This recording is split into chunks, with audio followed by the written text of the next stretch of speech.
welcome everyone, and thank you for being here for our final TFI Alumni Talk of the winter of 2024. And tonight we've got Wendy Mueller, and she is an avid lover of reading and words in general. After discovering her own children's learning challenges, she dove into the world of literacy instruction to learn how to unravel reading difficulties for all of her students. For the past decade, Ms. Mueller has dedicated herself to pursuing innovative strategies for supporting struggling readers and their families. Ms. Mueller holds a master's degree in reading and special education, in addition to graduate certifications in dyslexia and autism. She has studied the science of reading and is a certified facilitator with letters, as well as a trained instructor in Orton Gillingham methods. Ms. Mueller currently teaches middle school literacy and is pursuing her PhD in literacy. And she is also a TFI alumna. And with that, I'm going to hand it over to Wendy. Thank you so much. Thank you, Barbara, so much for having me tonight. I'm excited. Anytime I get a chance to talk about reading, I am just thrilled to get that opportunity. I am going to have a couple of chances for engagement. I hope you guys will be able to engage with me on this and experience a little bit of what our students experience when they are reading and reading new text. And so I want to kind of break it down into a couple of areas. We're going to talk about visual literacy a little bit, graphic novels a little bit. So I want you to take a moment to think about something that recently grabbed your attention. What do you remember about it? Can you describe it? Can you describe it in detail? What helped you remember that thing? Was it those black dots, curves, and lines on a white background? Is that stuff I'd call printed text? I always think of them as dots and lines, because if we don't know what they are, they're really dots and lines for us. Was that what you remembered? Probably not. I know it's not what I remember. I can remember pictures, I remember images, and colors as my primary incentives for becoming a reader. Reading researchers are now discovering that our minds recall things better when we see them in color, and especially when images are attached to what we're reading. It really shouldn't come as a surprise to us when we consider that our brains were designed to gather visual data, but we didn't really encounter printed text until just a few short centuries ago. So I'd like you to do an experiment with me. And I want you to see why sometimes it is really important to know what you're looking for and how visual literacy can help. So take a look at this picture of all the students below. Give you just a few seconds to look at it. So I want to know, what color shoes did the girl with red hair have? Is that an easy answer? So we can kind of think through it a little bit. No, they weren't blue. They weren't pink. They weren't brown. The girl with the red hair had on green shoes. So I want to know, was that hard for you? I know it was for me because I didn't know what I was looking for. I want us to try it again. This time, before you look, I want you to see the question. So keep this question in mind. This is the question you're going to see again after you see the picture. What color hair does the boy with glasses have? Are you ready? Look at the pictures of the students below. What color hair does the boy with glasses have? Was it red? No. Yellow? No. White? Of course not. Brown? Absolutely. What made this easier for you? You had a couple of things that helped in knowing. First of all, we knew exactly what we were looking for, didn't we? The next thing that we knew was that we had specific colors and focal points in mind. And so when we are teaching and we are providing visual information, it works really the same way. If you know what you're looking for before you read a story or a passage, it's much easier to find the answer. So we can use text features, we can use images, and all of these things increase our ability to recall information. So, how does this help with visual literacy? Our students live in a world that is absolutely filled with visuals.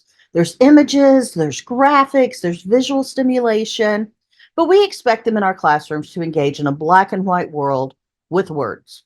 In the classroom, sitting still, being silent. And we wonder why we're challenged with poor behavior, with limited attention. A lot of times, our students are going to struggle with learning obstacles that include difficulties with reading comprehension and language comprehension, especially with our multilingual students, with our exceptional learner students. On the flip side, our advanced students may also struggle with engagement because the curriculum isn't moving fast enough for their minds. On either end of this spectrum, students can become disengaged from their class content, which leads to reduced learning and distractions. So, if we introduce art, we introduce graphic novels in our classroom, we're adding layers of engagement that promote our students' thinking and understanding on a visual level and still allow students more time to actually see the narrative unfold. So, I want us today to think about three aspects of literacy in our classroom. We're going to look at engagement, English language acquisition, and expanded comprehension. First, let's look at engagement. I've spent a lot of years as a middle school teacher, and I'm noticing a growing trend among our students, or at least mine. They are very disengaged from the process of learning. It can be really hard to be certain why this is happening. It could be a resistance to education, perhaps due to being overwhelmed by what they're learning, being bored. Our advanced students in our honors and classrooms often need a challenge, while our multilingual students are exceptional learners are starting to shut down or maybe even disrupt in our classroom because they don't feel like the content is accessible. Either way we go, we need our students to access this curriculum deeply. We need them to be confident while they are showing what they're learning. When we introduce visuals and graphic novels in our classroom, we are providing a lot of interest without a lot of more expectation of ourselves so that our students can access and understand the curriculum. I don't know about you, but my students love graphic novels. Every time that we have a chance to read, they're saying, "Hey, do you have another graphic novel? Do you have a book that I can see? Where are the pictures? How can I understand this better?" And so, as we're looking at it, we're going to see students who are sitting here and they are reading the graphic novel. In their mind, they are visualizing this experience. And I love this for my English language learners because a lot of times they don't yet know these words in English. But when they see the images, it is engaging their senses, it is helping them become part of the story, even if they're not fully understanding the text yet. By having these images added into the language and into their experience, they develop more of an understanding and they want to become more engaged in the story. We can also think about our students who need English language acquisition. At this point in Charlotte, we have more students who are English language learners than we have ever had. We have more immigrants coming in every day, and we want to reach these new students that we have and help them be successful. Um, a lot of times they have a limited understanding of academic English, but we're still expecting them to work on grade level and to be able to access the testing that we do in class. And this is often how they feel. They are frustrated, they are overwhelmed, and they don't want to engage. So, as teachers, we want to provide our emergent bilinguals with a way to access the curriculum and access the language throughout their school day. When we see graphic novels where they see images, they can connect this print, connect these images that they have in the language that they're loved in. They can attach these ideas to the new English vocabulary that they're acquiring. And instead of feeling this frustration, they're able to use their imagination, build their language in both English and their home language, and become stronger, more confident readers and learners. We can also consider the fact that there are times that we need to expand our comprehension. So I'm going to show you some facts and I want you to just scan it for a few seconds and then I want you to tell me, what can you recall? Let's see if they're going to show up on my screen today. There we go. Take a few seconds to read that.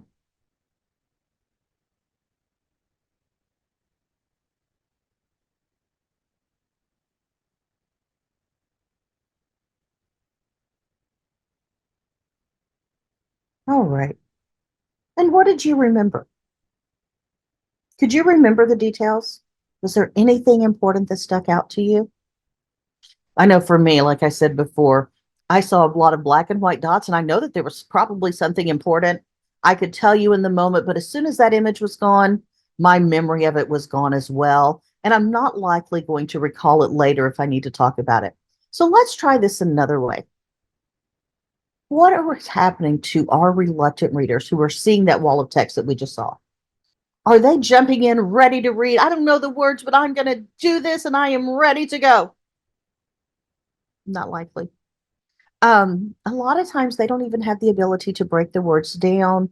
They don't know how to pronounce the sounds. So they distract themselves. They distract their classmates. They make excuses. They're going to do anything they can except for to climb this insurmountable wall of text in front of them. So let's think about how this behavior might change if the students were given a small chunk of text. They've got one small thing that they need to look at and think about. Can this help them to feel more confident that I can manage this much? This is all I have to read is this one chunk. I can do that. What would happen if we add some color? Maybe highlight 2 or 3 vocabulary words that we want our student to know and just grab onto those couple of words. Research is showing that even just changing a word's color can reduce the time necessary to locate it by 74%. Did you notice how much easier it was to note it, to find those 2 to 3 vocabulary words? Because they stood out on the page for us. Um, Researchers are also explaining that if we can add an anchor image, such as the one up on the right, our text recall goes up by 42%. And I always like to clarify that this is that recall and retention. This is kind of regurgitating information for a test. If students have an image or a color attached to what they're learning, they are 42% more likely to remember that later on an assessment. But does it really help us with long-term growth? Does it help us remember more than just this test? Does it stay in our mind, move into our long-term memory, and be able to recall it later? Researchers are now finding that this increase is 89%. If we have an image, we have color, we are 89% more likely to be able to recall it long term. And I always love that big number because so many times we think that it's going to take a lot of work for us to help our students, and it absolutely is. But if we know that by doing a few subtle changes in our classroom and in our instruction, we can increase our learning and our retention by 89%, we want to be able to grab onto that and find some ways that we can introduce it into our classrooms. So, how do we introduce visual literacy in our classroom? When we have students with all reading levels, we want to find equity in our classroom so that all of our students can access the same information.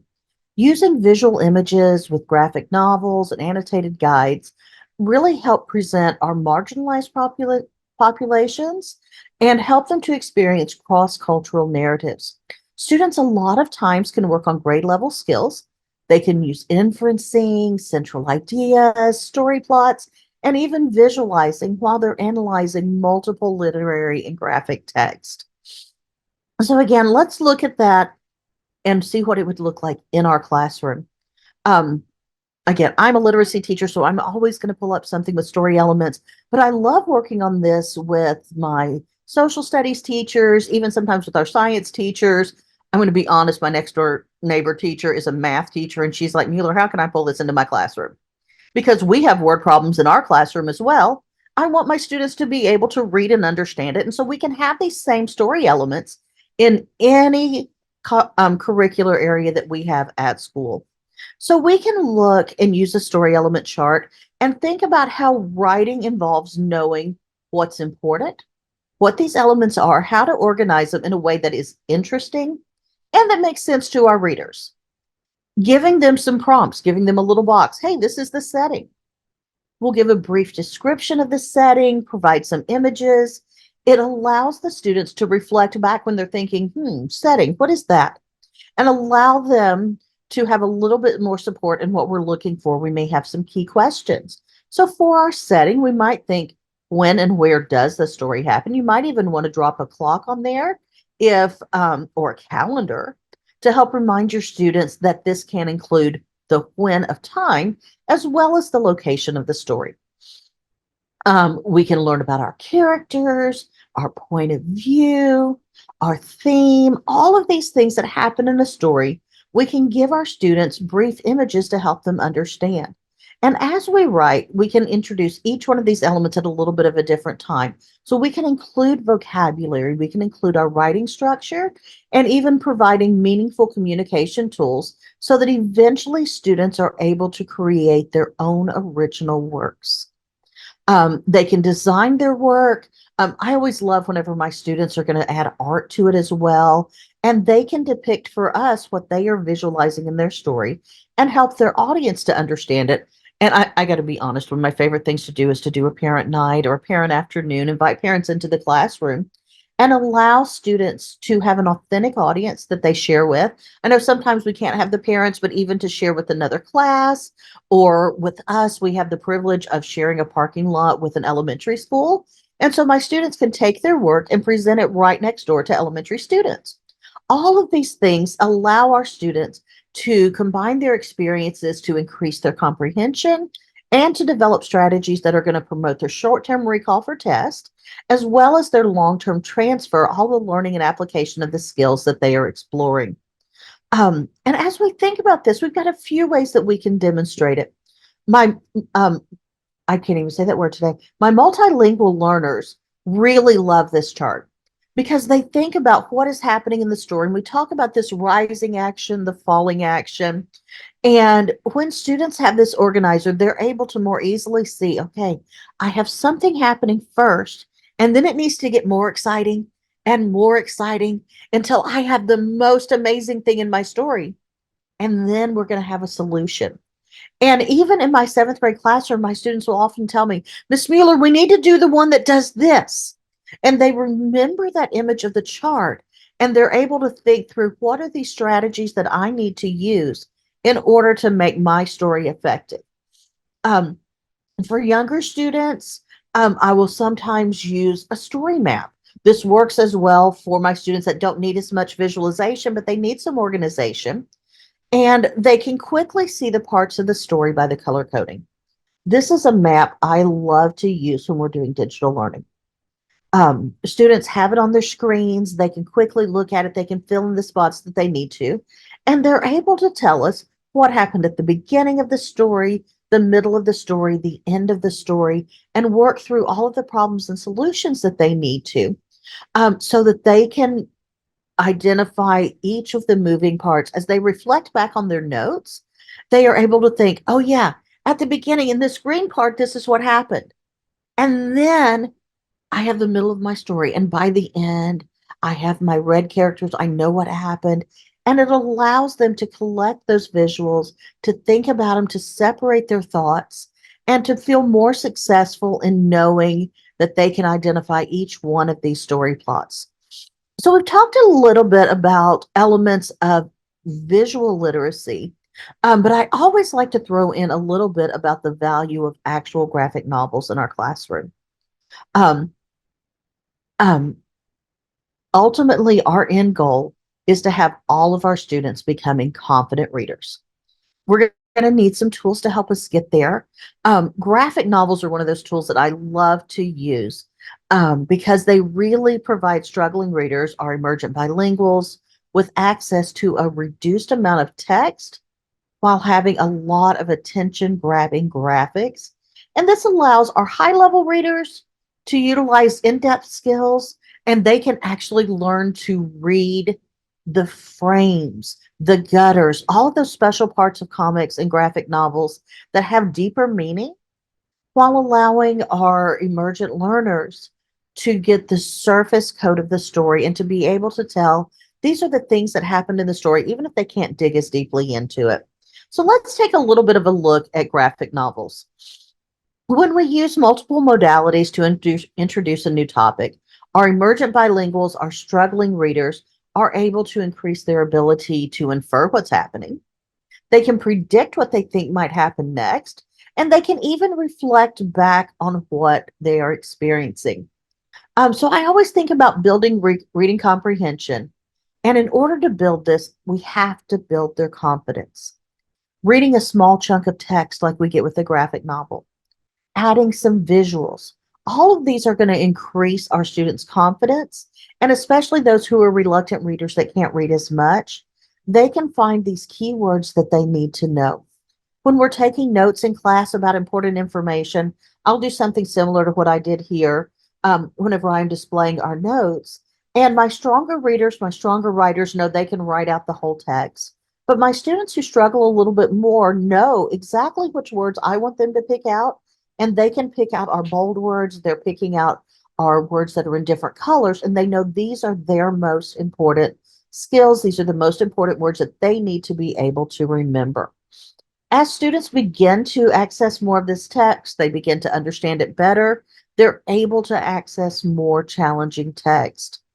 Um, Researchers have said that for kids who lack the ability to comprehend page after page of print, a graphic is worth more than 1,000 words.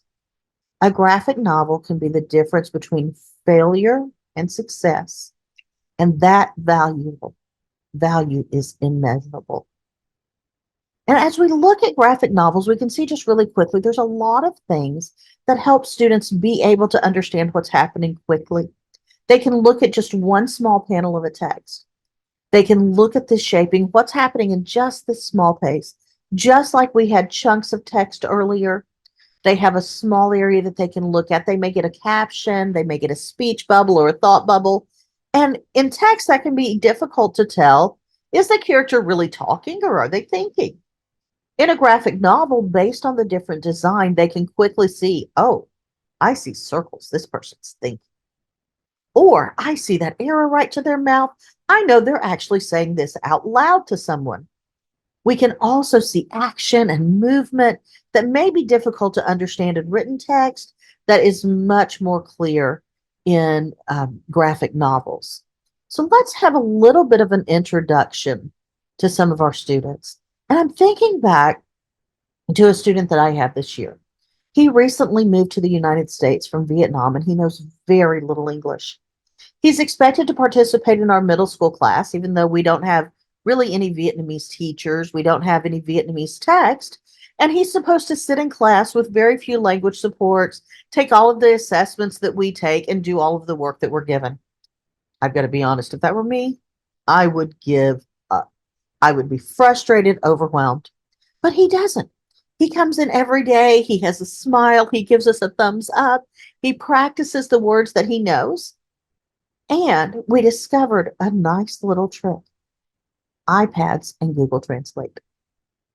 When we have iPads and Google Translate, he can look up an image that he needs. He can type the words that he needs in Vietnamese, immediately translate that into English so that we can understand what he needs. And we're able to take these small chunks of text and write back and forth with each other. He's able to see a graphic novel in English and be able to look at the images, put questions into his Google Translate, and ask what's happening back. At the beginning of the year, before we discovered this great translation and this multi modes of iPads and Google Translate, he slept all the time. Every day he came in, he laid his head down. He was frustrated. Now I see him coming down the halls. I see him walking to my classroom. He's smiling. He's excited. He is the first one to put all of his materials on his desk and get ready to work because he wants to learn. And he has shown the most growth of any student that I teach this year. Even though our tests are in English, he's taken this time, he's taken the tools that he has, he's taken the images, and he's able to grow. And it reminds us that as we're telling stories, as we're learning, we have this multimodal instruction that's combining two different modes. We're using text, we're using images, and it allows him and many of our other students to connect to ideas that they can't connect to when there is just text. The other thing that is so great about graphic novels is that we can see things that we wouldn't be able to experience as much in print. We can see the characters' facial expressions. So many times, whenever our students come in, They don't know what these facial expressions and reactions should be. And by seeing the characters expressing emotions, they're able to understand when they see this word in English, this is the emotion, and this is how a person reacts to it. They can see hand movements. It's like I always love my little friend that's coming down the hall with his thumbs up. He's got his high fives because he's recognized these in print and learned that this is appropriate social communication. It also allows us to see what is important because the characters in the novels are going to be looking at something and focused on that. Another thing we really want to look at, though, is our setting. Backgrounds and information on our graphic novels can tell us so much more about what's happening. Students can look at these pictures, they can look at the images, and they can make inferences of, oh, I know this story is in the daytime because I see the sun. Now time has changed and it's at night because I see the moon in the picture now. They can see the setting. They can see, oh, these are pillows. It must be time to take a nap. I see wavy things with bubbles. I wonder if we're in the ocean. And they're able to make these connections by looking at the images when they might not be able to understand the words. And I hope that all of these things are a little bit of some ideas of how you can use visual images, you can use imagery, you can use graphic novels in your space. And I wanted to give you a few resources and some areas that you might be able to think about of how you can add these details to your classroom as well. Um, and I want to give you some language as well, because I know there's a little bit of language that's different. We are coming to a place in our society that we're using this language of multilingual learners, bilingual, emergent bilinguals. These are people who are using multiple languages at home and at school, and they are wanting to grow in all of them. We also have this challenge that breaks my heart of our reluctant readers. And these are readers who do not show an interest in reading. And I didn't put it on here, but I always like to throw in yet. Because my goal is always that we're going to find some way that we can help our readers grow. And I think one of my favorite students, his mom just would talk to me constantly. Miss Mueller, he hates to read. He won't read. He will not read anything. He hates to read. I don't even think he can read. Like, well, let's talk a little bit. And so I pulled the student aside. We chatted together. I'm like, so what do you like? He's like, tractors. Like, really? What else do you like? Tractors. What do you do for a hobby? Help my dad fix tractors. I'm like, I'm curious. Have you ever read a book about tractors?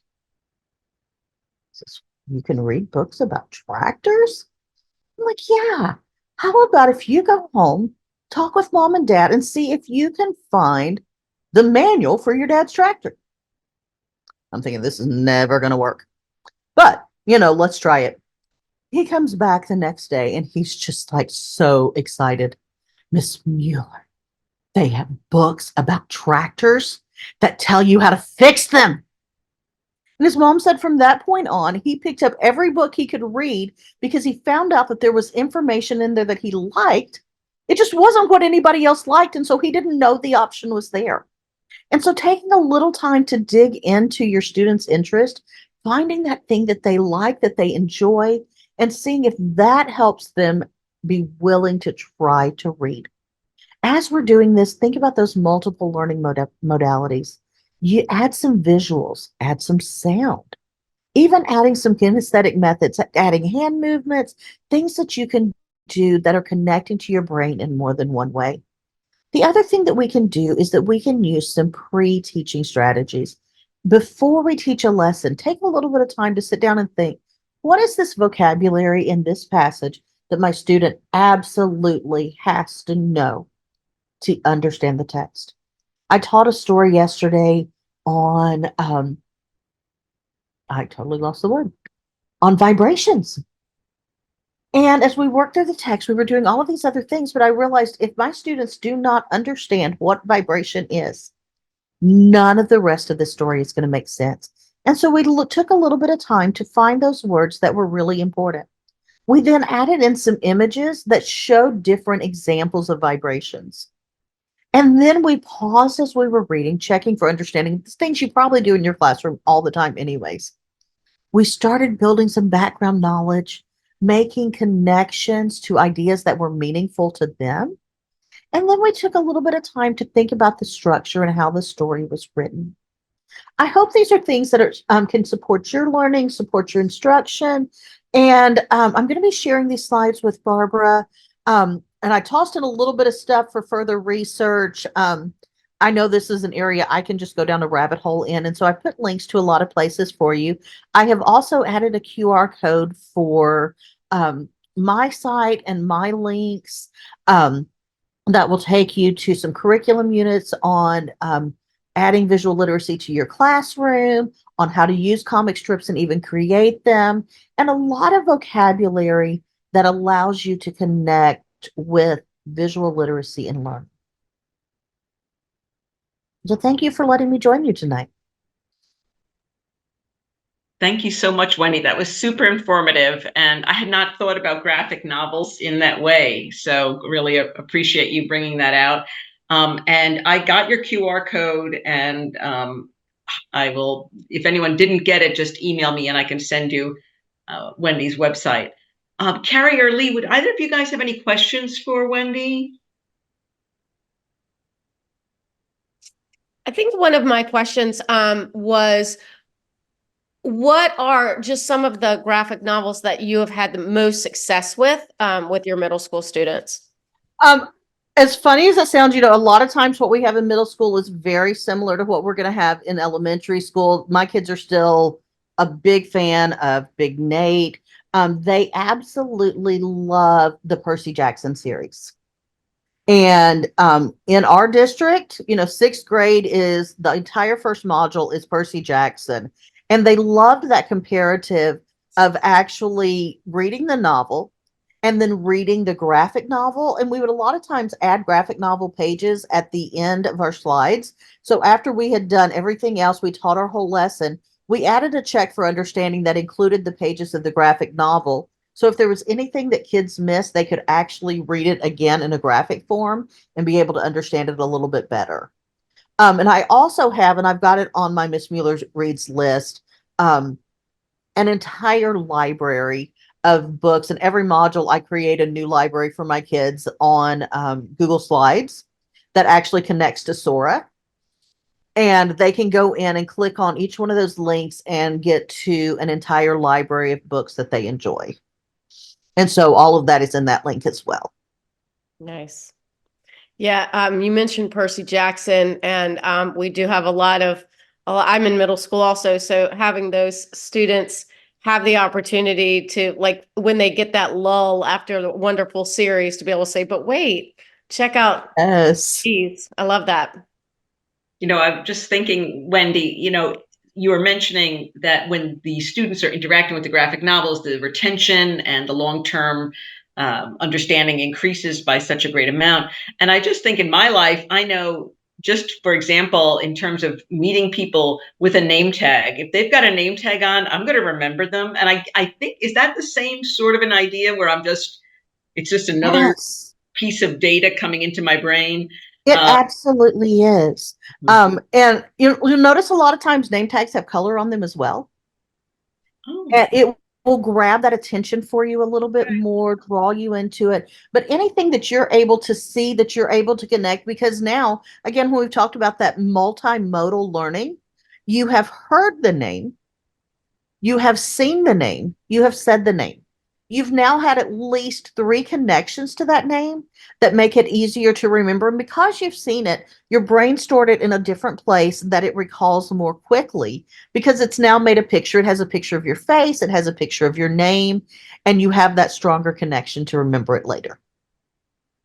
So I love the multi-modality of the graphic novel with the images and the words and the ability to make inferences and all of that. How do you see that comparison of comprehension to those students who maybe choose to follow along with the text while listening to it? Excellent question. I have not done a lot of research on that. Most of my research has been in the graphic area, but just anecdotally in my classroom, it honestly, it takes it that next level because they're still, even if they're seeing it, they're hearing it, having that visual connection. A lot of times their mind's still kind of going everywhere and they're not, at least my students are not following along on that text because they don't know what the words are. And so even though they're hearing them, they're not able to follow along with a lot of the words. They get lost a lot more. Whereas if they have the images, it's a lot easier to track. Okay, we're on frame 1, we're on frame 2, we're on frame 3. And then with the image, as well as knowing that more specific direction, they're recalling more of what's happening. They can tell more of the details of the story because they've actually seen those details. Like I love it because I've done this range of like third grade through seventh grade, and the colorful ones were always my third graders' favorite because then they knew, oh, we're working on the yellow spot today. We're working on the green spot today. And they eventually began to connect the placements of it. But it was no matter how you labeled it, if it was yellow, they knew where yellow was. And they were able to track and follow along with that. I like the one you have for the beginning, and the middle, and the end. You saw the characters, and the setting for each of the 3 parts of the story, which will be good to use in kindergarten. And I'll be glad to share those slides with Barbara as well, and she can share them out with you so that you have the links to those. Okay. And on the further reading, I actually put a link in there for you to access a couple of places where you can create your own comic strips, as well as creating your own graphic organizer so that you can build them exactly to fit your story and your classroom. Great, thank you. You're welcome. Well, in the interest of time, Wendy's done a great job putting forth a lot of information tonight. And Wendy, if Carrie or Lee wanted to contact you via your email, which I guess is on your website, would you be okay with that if they have any questions as time goes on? Absolutely. Please That would be do. great. And again, my website is on there as well, so you can reach out to me there. So I will talk reading all day long. I will talk color all day long. Anytime you have a question, please feel free to reach out. Great. Well, thank you so much. And Lee and Carrie, thank you for attending. And we really appreciate you guys being here. And we'll look forward to seeing everyone again soon. Keep your eye out for emails. I will be sending out an email about, there's a Friday in April that we have tickets to the Charlotte Knights. If anyone likes baseball at the nighttime, I'll be sending out an email for that in the near future. So